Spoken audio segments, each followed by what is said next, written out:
Good afternoon, folks. Welcome to another edition of Broncos Sports Weekly. I'm Sean Fagan. Lots of great results from this past weekend, including a school record being set. We're going to have Danny Prince from the cross country and track and field coaching staff on a little bit later. But let's get to this weekend's results. The women's soccer team clinched home field advantage for at least one game in the MAC tournament this past weekend, winning road games against Bowling Green and Miami by identical 2-0 scores.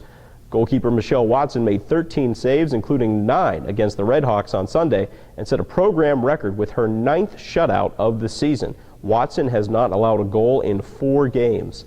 The Broncos will begin the MAC tournament on Sunday. Volleyball had an impressive 3-0 week, extending their season-long win streak to 6, with wins over Marquette, Ohio, and Kent State. The Broncos swept both the Bobcats and the Golden Flashes over the weekend, meaning WMU has not lost a set to a conference opponent in over 2 weeks. Jessica Brown had a big week, averaging 3.30 kills per set and hitting .423 to lead the team. Hockey traveled to the land of the midnight sun last week, taking on Alaska Fairbanks in a pair of CCHA clashes. Now, for those of you that aren't night owls and didn't stay up for the 11:05 Eastern puck drops, the Broncos won 4-1 on Friday and went to overtime on Saturday, defeating the Nanooks in a shutout after the score was tied 2-2 in overtime. The Broncos scored 3 goals in the second period on Friday to overtake Alaska Fairbanks, and Derek Rule had the game winner in Saturday's shootout. Members of the women's tennis team competed at the ITA's Second Chance Regional at Northern Illinois last weekend, with both doubles teams in attendance winning their respective bracket titles. Jill Pastunik and Miloslava Shistova won the Huskies double draw on an 8-5 decision, while the pairing of Kathleen Hawkins and Carolyn Alec dominated the Victor E draw with an 8-0 win. Alec also won the back draw in her singles bracket. And the men's tennis team competed at the Northwestern Wildcat Invitational this weekend, finishing up their fall schedule. Nadia and Indre went 3-2 overall over the weekend, including 2 wins in singles play, and senior Pablo Olivares produced an identical 3-2 record. There's one more bit of news. The Broncos will receive their championship rings from their 2011 MAC regular season championship on Saturday. And now let's take a look at the highlights from this past weekend. Western Michigan volleyball team hosting the Marquette Golden Eagles on Tuesday, part of a 3-match week for the Broncos, and WMU was absolutely dominant at the net. Allie Gosen throwing the hammer down there on the overball. And later, Jillian Askew on the right side with the kill. The Broncos would have 12.0 team blocks to Marquette's 2, and the Broncos would hang a .283 hitting percentage on Marquette. They overcame a 1-0 deficit to win the match 3-1. It was the Broncos' 4th straight win. Broncos taking on the Eastern Illinois Panthers this past week. Broncos would be swarming around the net, but were unable to get too much by the Panthers goaltender. This one at the 18-minute mark of the game, Kai Mendez going to rip a shot, and he is robbed going for the left corner. And then a little bit later in the first half at 26:09, Mendez going to fire again, and that one an excellent diving save from Eastern Illinois. The Broncos would trail big in this game, but at 78-28 they would get on the board. Darren Jones with the corner kick, and Pat Schiffer with the header redirects it into the net. The Broncos score their first goal of the game. Schiffer putting on a show for the fans. Medici was great in net for the Broncos, making some big saves late in the game, but it would not be enough as Western Michigan would ultimately lose the game by a score of 3-1. Back to volleyball now. The Broncos would take on the Ohio Bobcats at University Arena on Friday. Ohio entered the match ranking 10th in the nation in blocks, but the Broncos didn't seem to have any trouble getting around that wall. Ashley Turnage with the big kill there. The Broncos would hit .340 against the Ohio Bobcats and would ultimately take the match 3-0. The next night, the Broncos would host Kent State and also defeat them 3-0. The Broncos have a 6-match winning streak and have not lost to a MAC opponent in 4 years. The last team to do it, Kent State, back in '07. I am now joined by one of the newest members of the Bronco Athletics family. She is the new assistant track and field and cross-country coach. She spent last season at Bloomington South High School in Bloomington, Indiana. I am talking, of course, about Danny Prince. Danny, thanks for joining us. No problem. All right, so Coach Prince, obviously, as I said, you're one of the newest coaches on the staff here at Western Michigan. So why don't you give us a brief background about your collegiate career and maybe some of your coaching career? Okay. Well, I spent my college career at Indiana State University. I ran there from 2003 to 2007, and had a lot of fun. I was MVC champion in the 10K and the DMR. Oh, so cool. Had a little bit of success, and yeah, you were all right. Yeah, not till the end of my career, but I would rather go out on a high than come in as a stud and then drift off. So that was a better way to go. But I had a lot of fun there. We hosted the NCAA championships in cross country, so we, as athletes, we got to work that a lot, which was really fun to kind of see the behind the scenes. And that was kind of my first look at, kind of the collegiate coaching. But at the same time, I spent 3 years coaching at Bloomington South High School.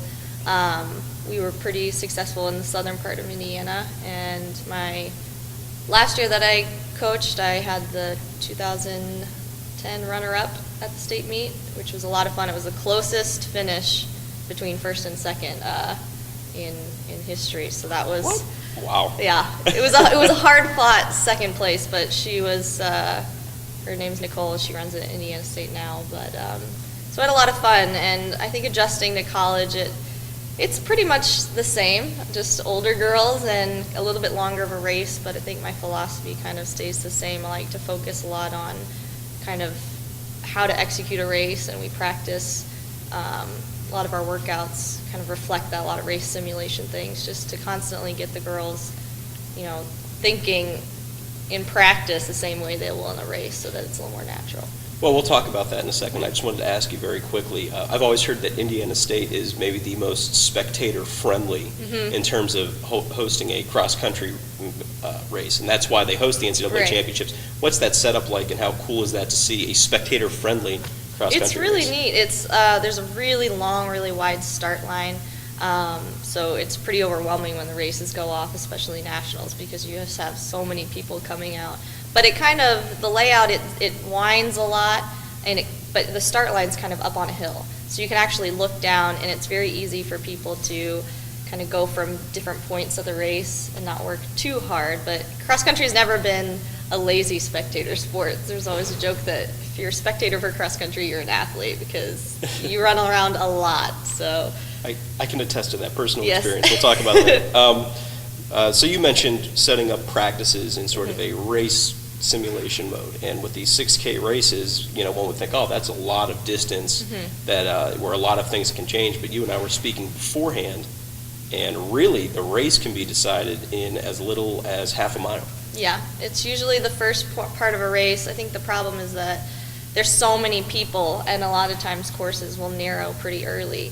And I think the girls learned that this year, that you may be running 3 or 4 miles, but really that beginning, if you don't get a good position early, it's just going to be too much to make up in the end. So that's something we've really been working on this year, with learning how to balance not getting out so fast that you die right after, but getting out well enough that you have a shot to position yourself well and finish well.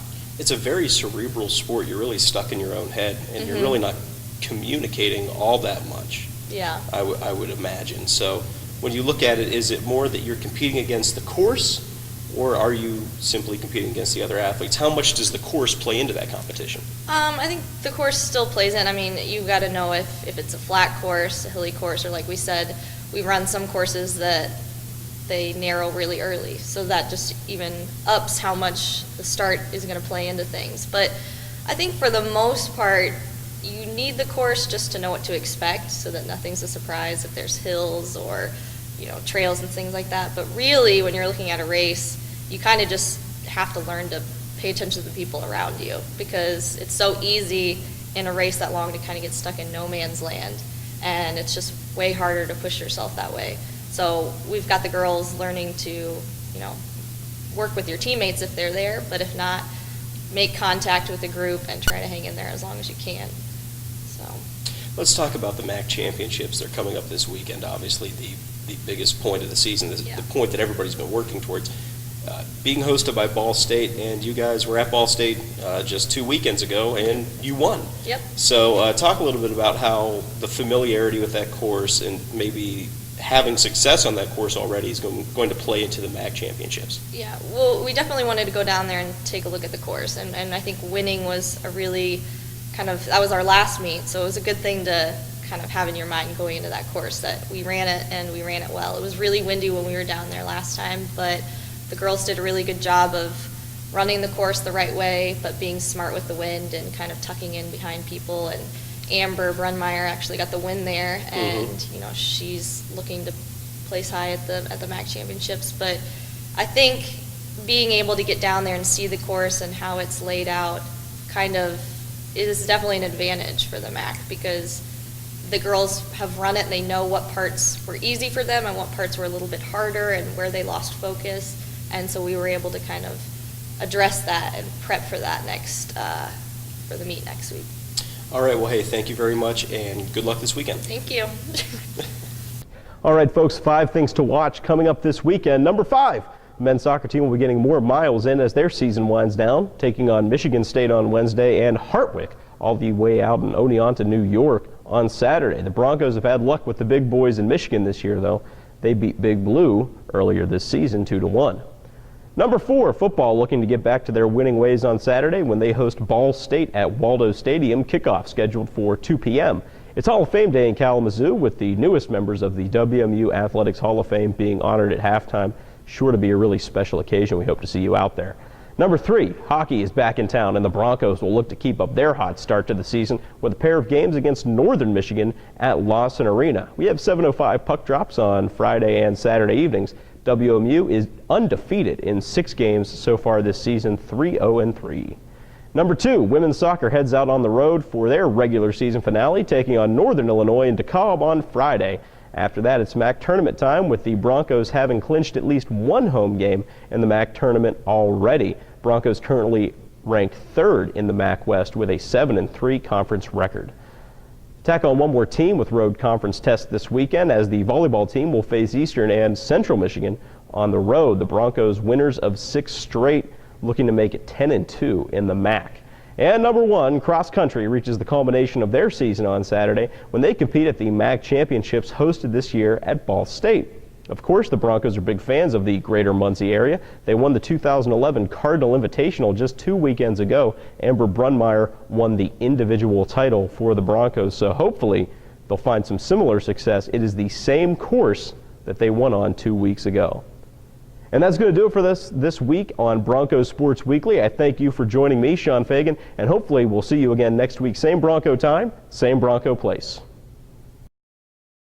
I'm Mohamed Kante, a senior on the Western Michigan men's basketball team and an exercise science major.